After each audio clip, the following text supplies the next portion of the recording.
2000 में जो रहबर तालीम स्कीम शुरू हुई, उस रहबर तालीम स्कीम के चलते चलते 5 में आदेश आ गया कि 5 साल पूरा करने पर जे शिक्षक अपना आरईटी स्टेटस लूज करते हैं और पूरी सुविधा उनको वो मिल रही है जो एक जर्नलाइन टीचर को मिलती है।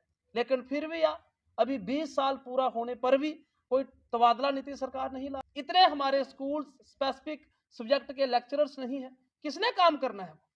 अगर हम शिक्षा की बात करेंगे, ठीक है, हम शिक्षक है, हमें तो लगा दिया गया है। अगर हमें हमारे स्कूल में 50 बच्चे होंगे, 40 बच्चे होंगे, एक शिक्षक होगा, 2 होगा, हम फिर भी पढ़ाएंगे। लेकिन जो पोस्ट खाली पड़ी हुई हैं उसके ऊपर कार्य किसने करना है? जैसे कि सभी मीडिया के साथियों को पहले ही बता दिया गया है कि आज की जो पत्रकार वार्ता है जो जम्मू कश्मीर टीचर एसोसिएशन की तरफ से रखी गई है, जिसका मैं प्रेसिडेंट हूं भूपेंद्र सिंह। जम्मू कश्मीर टीचर एसोसिएशन के साथ हमारा संगठन एक विचार को लेकर चल रहा है, जिस विचार में हर दिन नए नए लोग जुड़ रहे हैं। क्योंकि जब से ट्रेड यूनियन का निज़ाम जम्मू कश्मीर में शुरू हुआ है, ऐसा कोई भी संगठन नहीं है जिसने एक विचार दिया समाज को कि जिसका बच्चों को लाभ हो।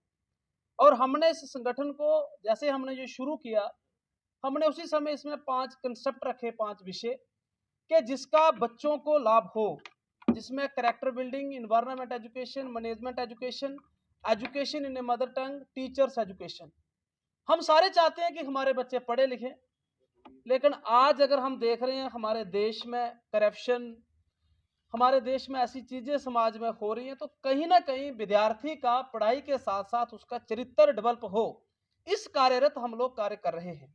जम्मू कश्मीर टीचर एसोसिएशन पूरे जम्मू कश्मीर में, कश्मीर के 10 जिलों में और जम्मू के 10 जिलों में इस विचार को आगे बढ़ा रही है कि बच्चे को पढ़ाई के साथ साथ बच्चा पढ़े, अच्छे नंबर ले, लेकिन एक अच्छा ऑफिसर, एक अच्छा अधिकारी बनने के बाद अगर वो करप्शन की तरफ बढ़ावा करे तो एक बड़ा क्वेश्चन मार्क लगता है उसके शिक्षक के ऊपर, जिसके पास वो पढ़ा है, कि शायद पढ़ाई के साथ साथ उसका चरित्र भी डेवलप करना था। तो इसके लिए हम लोग कार्य कर रहे हैं। आज पूरी दुनिया के लिए पर्यावरण एक बहुत बड़ा थ्रेट बन चुका है और उसके ऊपर हम लोग कार्य करें कि पर्यावरण को हमें कैसे बचाना है। आप सारे साथी देखते हैं जम्मू में जब गर्मी पड़ती है तो इतनी ज्यादा गर्मी पड़ती है कि हम चल नहीं सकते, ठंड पड़ती है तो ठंड भी इतनी ज्यादा पड़ती है कि हम चल नहीं सकते। तो ये एक बहुत बड़ा थ्रेट है पर्यावरण का। इसको बचाने के लिए हम स्कूलों के अंदर, चाहे वो प्राइमरी स्कूल है, मिडिल है, हाई स्कूल है, हाई सेकेंडरीज है, हम लोग कार्य कर रहे हैं। तीसरा, मैनेजमेंट एजुकेशन की प्रबंध। कोई भी दुनिया में प्रबंध नहीं करना चाहता, हर खोड़ में आगे लगे हैं, मैं आगे जाऊं, मुझे अच्छा बड़ा पद मिले, फिर उससे बड़ा मिले। मैनेजमेंट हमें कैसे करना है, अपने बच्चों को कैसे सिखाना है, ये बड़ा जरूरी है। और फिर है टीचर एजुकेशन के शिक्षक शिक्षा, कैसे हमने बच्चों को शिक्षा देनी है। Education in a mother tongue, मातृभाषा में शिक्षा। 5 चीजों को लेके हम लोग कार्य कर रहे हैं।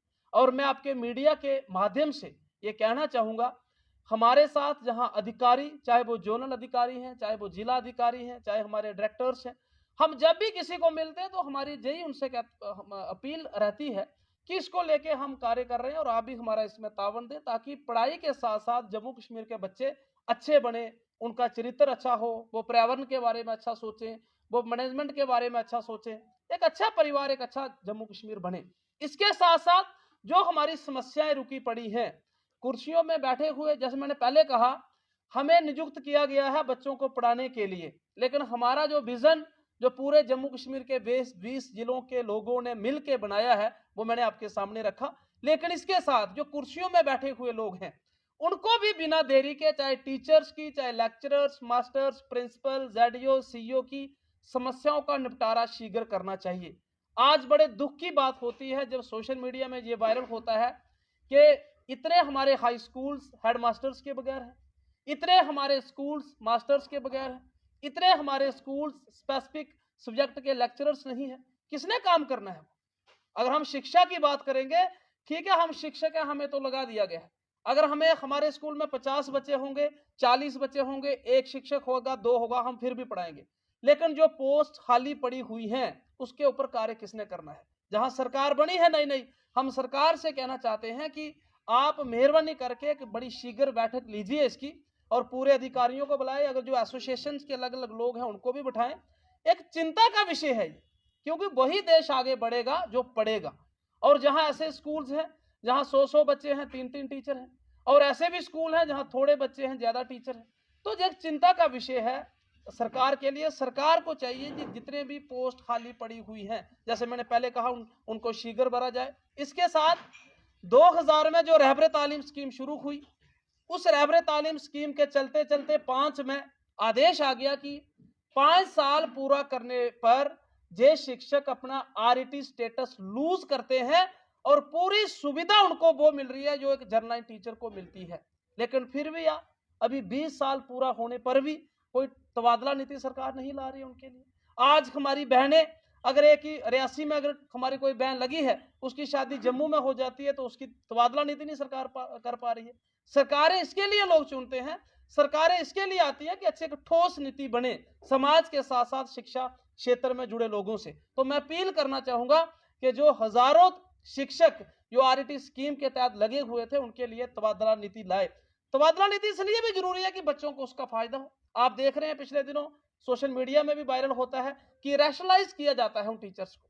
अगर रैशनलाइज की जरूरत है, इसका मतलब कहीं ना कहीं विभाग के अंदर ट्रांसफर पॉलिसी बनना चाहिए। लेकिन जो लोग बैठे हुए हैं, शायद वो प्लान नहीं कर पा रहे हैं, वो सोच नहीं पा रहे हैं, नहीं बना पा रहे हैं, ऐसा हमें लग रहा है। तो एक शीघ्र तबादला नीति शीघ्र बनाई जाए।